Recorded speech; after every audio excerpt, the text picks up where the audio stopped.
Hello everyone. As you know, so my name is Manika Gupta and I've secured All India rank 372 in this year's Civil Services examination. And I'm here to share my journey, my strategy, and my resources. So let's get started.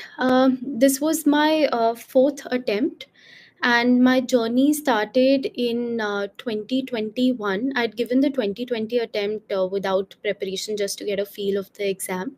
So 2021 is when I started preparing. I didn't clear the 2021 prelims. Then 2022, I wrote mains, but I missed it by 8 marks. So I wrote the 2023 exam, and with God's grace, I got a rank in the final list. So if I talk about resources, let's start with the prelim stage. Just a second, please. Yes, let's start with the prelim stage now. So, for prelims, I would suggest that let's talk about the static sources first. So, we have geography. For geography, I did the four NCRTs, आपका जो NCRT है. And because मेरा humanities का background नहीं था, so I also took lectures. Sudarshan गुजर sir के lectures है. So I think वो बहुत conceptual clarity build करते हैं. And that helps especially in physical geography. Then polity के लिए सभी रेकमेंड करते हैं, मैं भी करूँगी. लक्ष्मीकांत सर की बुक है, that is very comprehensive and वो अच्छे से कीजिए. फिर इकोनॉमिक्स के लिए मैंने मृणाल सर का मॉड्यूल रेफ़र किया था. एंड क्योंकि मेरा इकोनॉमिक्स का बैकग्राउंड था, मैंने उनके लेक्चर्स नहीं देखे थे. बट अगर आपको लगता है आपको कॉन्सेप्ट्स क्लियर नहीं हो रहे उनके मॉड्यूल से, तो उनके लेक्चर्स भी आप रेफ़र कर सकते हैं. फिर अगर हम हिस्ट्री पे आते हैं, तो हिस्ट्री में मॉडर्न हिस्ट्री के लिए मैंने सिर्फ स्पेक्ट्रम पढ़ी थी. मैंने ओल्ड एनसीईआरटी भी पढ़ी थी, दैट्स अ गुड रीड, आपको मेंस में थोड़ी हेल्प करती है, but you can skip that if you want. Spectrum can be your one stop solution for modern history. फिर एंशिएंट मिडीवल के लिए आई फील थोड़ा कॉस्ट बेनिफिट आपको करना पड़ता है, क्योंकि बहुत वास्ट है and it is anything they can ask. तो मैंने पहले तो ओल्ड एनसीईआरटीज़ करी थी, उसके थोड़े नोट्स बनाए थे. बट पर्सनली मुझे लगा सारी एनसीईआरटीज़ करना मेरे लिए थोड़ा मुश्किल हो रहा था. तो मुझे एक सोर्स जो बहुत ही क्रिस्प था, व्हिच वाज़ आपकी 11th ग्रेड की तमिलनाडु की एनसीईआरटी आती है for ancient and medieval. So ultimately मैंने उसको अपना सोर्स माना था एंड मैंने वो बहुत अच्छे से करी थी. सो मैंने कहा अगर इसमें से क्वेश्चन आ जाए, मेरा गलत नहीं होना चाहिए. Then for art and culture you can do the 11th grade का फाइन आर्ट्स का text book NCERT. And Nitin Singhania के हम लिमिटेड चैप्टर्स करते हैं, like the first and the second chapters are important. Music, dance, Buddhism, Jainism, तो ये chapters, भक्ति, सूफी movement, ये चैप्टर्स आपको आने चाहिए. देन आपके और क्या, साइंस. फॉर साइंस मैंने कोई बुक एज सच रेफर नहीं करी थी. साइंस एंड एनवायरनमेंट के लिए मैंने एक और सोर्स जो किया था, दैट वाज शिवन सर के कोर्सेज आते हैं प्रीलिम्स के लिए, एंड वो मेंस के लिए भी पढ़ाते हैं, वो भी उनके नोट्स आप रेफर कर सकते हैं. सो साइंस एंड एनवायरनमेंट मैंने शिवन सर के नोट से ही किया था. और फिर मैपिंग के लिए मैंने दोबारा सुदर्शन गुजर सर की मैपिंग की सीरीज़ अटेंड करी थी, both for Indian geography and world mapping. आजकल ट्रेंड बदल रहा है, यूपीएससी के प्रीलिम्स के लिए वर्ल्ड मैपिंग बहुत पूछ रहे हैं. सो आई वुड रिकमेंड, आप उनकी प्लेलिस्ट यूट्यूब पे भी अवेलेबल है फॉर फ्री, तो आप वो देख लीजिए. तो वर्ल्ड मैपिंग मैंने वहाँ से करी थी.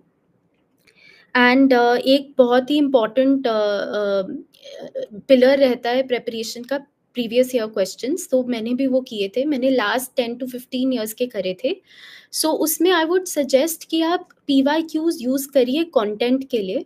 एंड पैटर्न आपको थोड़ा समझ आ सकता है कि कहाँ से क्वेश्चंस पूछ रहे हैं. बट बहुत बार हम थोड़े वर्ड्स पे ज़्यादा फोकस करते हैं कि सम यूज़ किया है तो ठीक ही होगा. वो काफ़ी बार ठीक होता है, बट आई वुड रिकमेंड आप कंटेंट के लिए ज़्यादा करिए पीवाईक्यूज.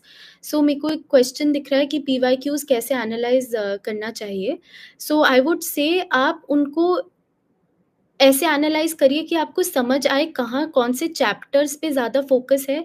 जैसे बुद्धिज्म, जैनिज्म हमेशा पूछते हैं. आजकल अब जैसे मैपिंग का ट्रेंड चल रहा है, तो आपको मैपिंग अच्छे से करके जानी चाहिए. फिर इकोनॉमिक्स का स्टैटिक पूछते हैं, पॉलिटी का स्टैटिक पूछते हैं. तो इन दोनों का स्टैटिक आपको अच्छे से आना चाहिए, ताकि इसमें से अगर कोई आसान सवाल हमारी नॉर्मल टेक्स्ट बुक से, जो हम स्टैंडर्ड टेक्स्ट बुक्स पढ़ते हैं, वहाँ से अगर आए, वो हमारा गलत नहीं होना चाहिए। सो ऐसे आप एनालाइज़ करिए, एंड कभी-कभार रेपिटिशन भी होती है। जैसे वायरसेस पे कोई स्टेटमेंट आई थी, वो रिपीट हुई थी कि, और जो कॉन्सेप्ट टेस्ट करा था वो ये था कि viruses can't be cultured in an artificial medium. तो वो दोबारा रिपीट हुआ था। तो कॉन्सेप्ट्स जो रिपीट हो रहे हैं, वो आपको आने चाहिए, एंड उसके उसके बाद आप बैकग्राउंड स्टडी उसकी कर सकते हैं, और जो क्वेश्चंस पूछे हैं। पीवाईक्यू से question repeat as it is नहीं होते, but as I said concept repeat हो सकते हैं। कभी कोई साइंस का कॉन्सेप्ट, पॉलिटी में जैसे क्वेश्चन आया था, एक साल आया था कि राइट टू वोट किस तरह का राइट है? Is it a constitutional right, legal right है, फंडामेंटल राइट है? फिर कुछ सालों बाद आया था राइट टू प्रॉपर्टी किस तरह का राइट है? तो ये दोनों सेम तरह के कॉन्स्टिट्यूशनल राइट्स हैं। तो ऐसे हमें मदद मिल सकती है पीवाईक्यू से। और अ, फिर हम so these were the basic sources, and मैंने न्यूज़पेपर पढ़ा था रेगुलरली, हर रोज़ ही पढ़ती थी मैं।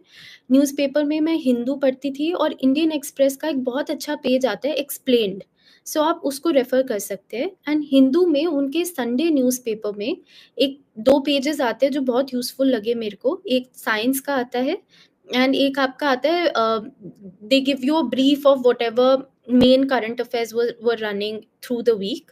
तो उसमें से मैं अपने नोट्स बनाती थी न्यूज़पेपर के। आप हैंड रिटन भी बना सकते हैं अगर आपको वो कंफर्टेबल है, अदरवाइज़ आप ऑनलाइन भी बना सकते हैं।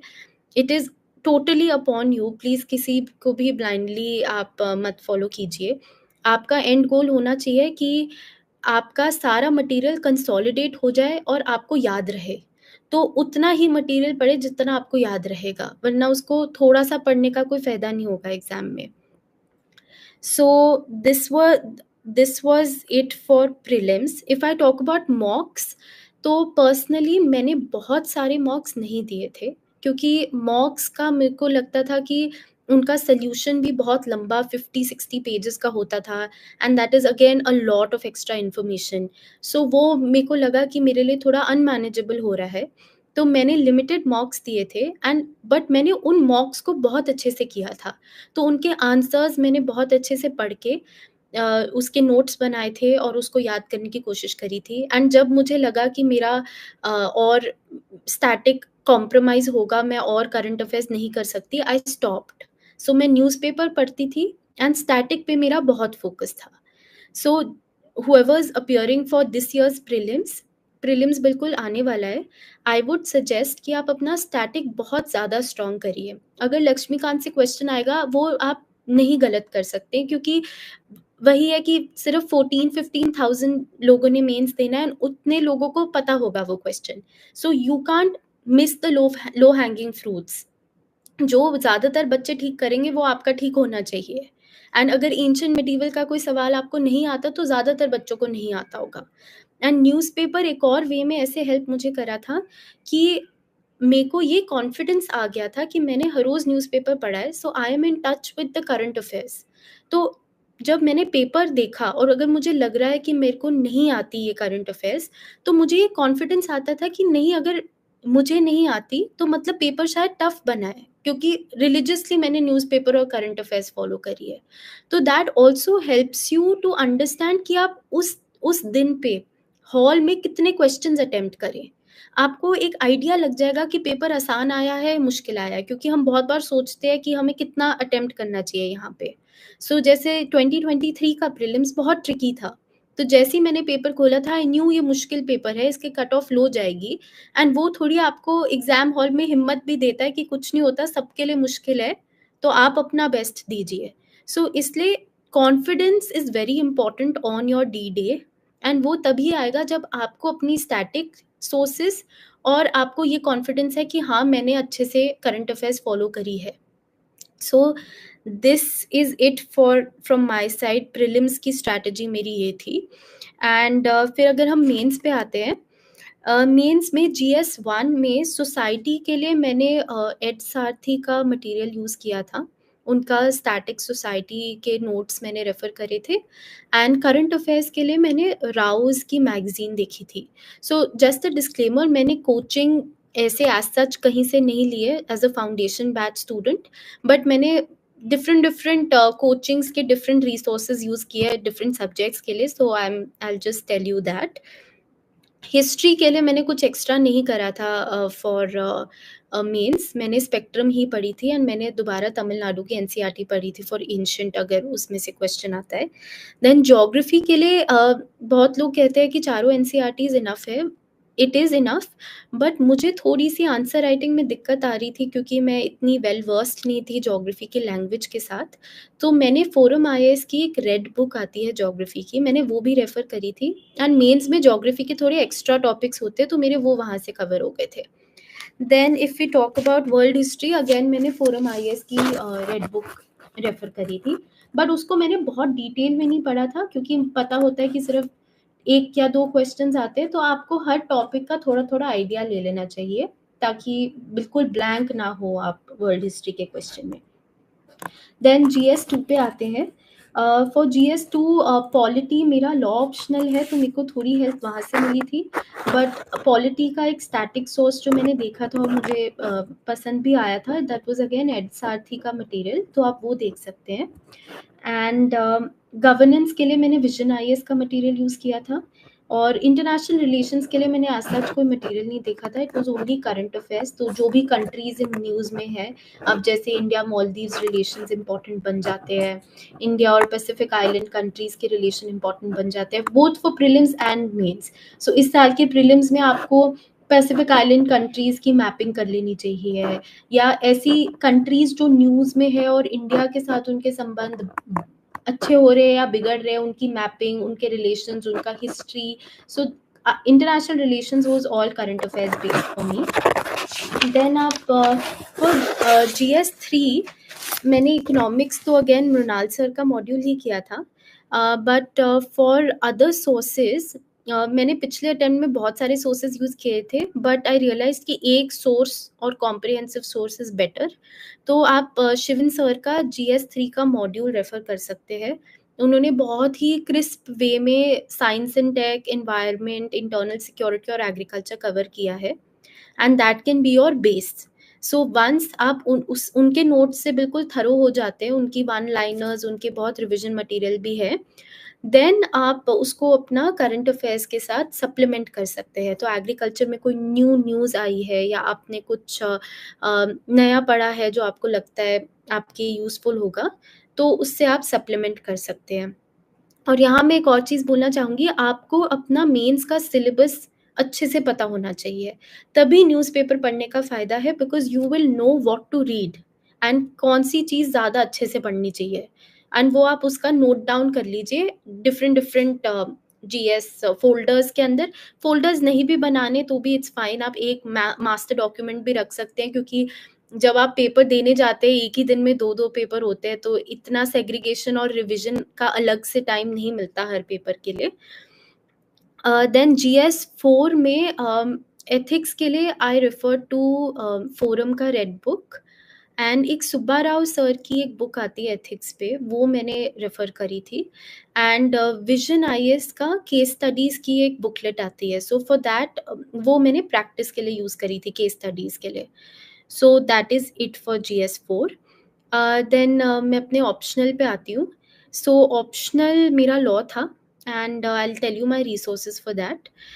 कॉन्स्टिट्यूशन पहला पेपर 1 में हमारे 3 सब्जेक्ट्स है। Firstly is constitutional law, so उसमें मैंने अशोक जैन सर की बुक्स आती है, हम उनको कॉमन पार्लेंस में दुक्की बोलते हैं। सो मैंने वो करी थी कॉन्स्टिट्यूशन लॉ के लिए, and for some topics I also refer to VN Shukla sir की book, so that. And administrative law again I refer to Ashok Jain sir books. And international law एक मुझे थोड़ा ट्रिकी एरिया लगा था, क्योंकि उसका सिलेबस काफ़ी ज़्यादा है, एंड एक जगह पे सारी टॉपिक्स नहीं मिलते। सो आई यूज्ड 3 बुक्स मेनली। एक हमारी मैल्कॉम शॉ की बुक आती है इंटरनेशनल लॉ पे, आई यूज़ दैट। फिर एसके कपूर सर की बुक आती है, और अगेन अशोक जैन सर की बुक। तो मैंने इन तीनों को यूज़ किया, एंड सम टॉपिक्स के लिए ऑनलाइन सोर्सेज भी यूज़ करे। So that was my strategy for the first paper. And मैंने एक और law experts, there is a website called law experts, तो उनके नोट्स भी आते हैं, मैंने उनके नोट्स भी लिए थे जो सिलेक्टेड टॉपिक्स के लिए यूज़ किए थे। देन पेपर 2 में वी हैव कॉन्ट्रैक्ट लॉ, उसके लिए I used Ashok Jain sir book again, and bare act उसमें बहुत इंपॉर्टेंट हो जाता है बिकॉज अगर आपको सेक्शन और इलस्ट्रेशन ही याद है तो आपका आधा काम कॉन्ट्रैक्ट्स में वहीं हो जाएगा, if you understood the concept well. Then for torts, again I used Ashok Jain book, and that's the only book I used for torts. For IPC, I used Pillai, एक पिल्लई ऑथर है उनकी book, and Ashok Jain. फिर for arbitration act मैंने बेर act पे focus किया and थोड़ी online sources use करे. अगेन बेर एक्ट ही उनका इतना कॉम्प्रिहेंसिव है एंड उसी में से आपको लर्न करके पॉइंट्स लिखने होते हैं. For Negotiable Instruments Act also I refer to online sources mainly and थोड़ा बेयर एक्ट. एंड CLD के लिए मैंने ऑनलाइन सोर्सेज यूज़ करे. फिर कंज्यूमर प्रोटेक्शन एक्ट के लिए also it was internet and the bare act. So one thing that I did for almost every paper in law was that I focused on live law. So I kept myself up to date कि कोई new important judgment या कोई new important development हो रही है law में. जैसे I think last year there was a question on emergency arbitration which is a upcoming domain. तो उस पर केस भी था जो रिसेंटली आया था. रिजर्वेशन पे भी एक केस आया था, तो वो थोड़ा मेरे को लगा करंट अफेयर्स से इंस्पायर्ड है. तो आप लाइव लॉ वेबसाइट को फॉलो कर सकते हैं. And previous year questions in optional becomes extremely important because more और लेस सेम टाइप के क्वेश्चंस ही आते हैं. तो अगर आप अपने प्रीवियस ईयर क्वेश्चंस को अच्छे से तैयार कर लेते हैं तो आपका आधा सिलेबस वहीं हो जाता है. So you should be very, very thorough with your previous year questions. So I did that for law as well. And now I'll come to my interview stage preparation. So interview stage was one of the stages जो काफ़ी आपको मज़ा आएगा prepare करने के लिए, क्योंकि आप थोड़ा घर से बाहर निकलते हैं, आप मॉक्स देने जाते हैं तो you feel good. Pure peer groups आपके बनते हैं तो आपकी थोड़ी इंटरेक्शन विद अदर एस्पिरेंट्स बढ़ जाती है. So for interview of course I prepared my DAF very well. इसमें in even for mains I was a part of Satyam sir का Telegram group for both mains and interview, and that was a very good source of constant motivation and monitoring, and आपको you felt like working harder because you see other aspirants working. So उनको भी बहुत मैं credit दूंगी for my consistency. So interview में you prepare your hobbies and your place of birth. आपके parents के profession से भी कभी कभार पूछ सकते हैं if you are from that profession. जैसे मेरी मदर लॉयर है एंड मैं भी लॉयर थी, तो लॉ वाज वन टॉपिक जो मुझे अच्छे से प्रिपेयर करना था. So you prepare your DAF. And interview के लिए आप न्यूज़पेपर्स थोड़े ज़्यादा पढ़ते हैं. So I used to follow Indian Express, Hindustan Times और Times of India, one of those. And एक आपको फाइनेंशियल एक्सप्रेस या लाइव मिंट पढ़ने की ज़रूरत पड़ती है, क्योंकि इंटरव्यू स्टेज में आपको एक इन डेप्थ और होलिस्टिक नॉलेज होनी चाहिए. So that's why I said that शुरू में ही अगर आप न्यूज़पेपर पढ़ने की आदत बना लेंगे तो यू विल रियलाइज कि आपकी एक बहुत ही होलिस्टिक अंडरस्टैंडिंग होगी of a topic rather than just from an exam perspective. और ये बात इंटरव्यू स्टेज पे रियलाइज होती है जब आपको when you are in front of esteemed bureaucrats जो बहुत ही ज़्यादा नॉलेजेबल होते हैं. तो to have a conversation with them, आपकी shallow knowledge would not work, जो हम शायद जस्ट MCQs के लिए पढ़ लेते हैं. तो एक इन डेप्थ नॉलेज के लिए न्यूज़पेपर की आदत बना लेनी is the best for this exam. And that was my interview preparation, just mocks and newspapers, and to prepare your detailed application form very well.